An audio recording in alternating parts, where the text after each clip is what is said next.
Accident అండి, మీరు హత్య అంటారేంటి? ఒప్పుకోకపోతే కేసులు పెడతామని వాళ్ళంత స్పష్టంగా చెప్తుంటే మీరు ఇంకా హత్య అంటారేంటి? యాక్సిడెంట్ అండి అది.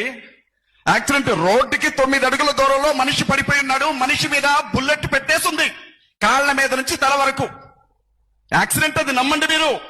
యాక్సిడెంట్ కాదని ఎలా అంటారు? మనిషి గుండెల మీద బూటుకాలతో తన్నిన గుర్తులున్నాయి, అయినా అది యాక్సిడెంటే అని నమ్మాలి మీరు. కళ్ళకు పెట్టుకున్న కళ్ళజోడును చాలా జాగ్రత్తగా కింద పడిపోయిన తర్వాత కూడా తీసి పక్కన మడిచి పెట్టుకొని చచ్చిపోయాడు ప్రవీణ్ అన్న. యాక్సిడెంట్ అని మీరు నమ్మాలి. మూతికి పెట్టుకున్న మాస్క్ చాలా జాగ్రత్తగా తీసి చచ్చిపోయే ముందు పక్కన పెట్టుకొని చచ్చిపోయాడు ప్రవీణ్ అన్న. యాక్సిడెంట్ అది మీరు నమ్మాలి. హైదరాబాద్ నుంచి బయలుదేరి రాజమండ్రి వెళ్లే ఆ దారిలో సుమారు 15 గంటల సీసీటీవీ ఫుటేజ్ తీశారు. ఆ 15 గంటల్లో ఎప్పుడు చూడండి, ఎక్కడ చూడండి, మందు షాప్కి వెళ్ళాడే తప్ప ఆకలని చెప్పి ఒక్క హోటల్ దగ్గర కూడా వెళ్ళలేదు. యాక్సిడెంట్ ఇది మీరు నమ్మండి.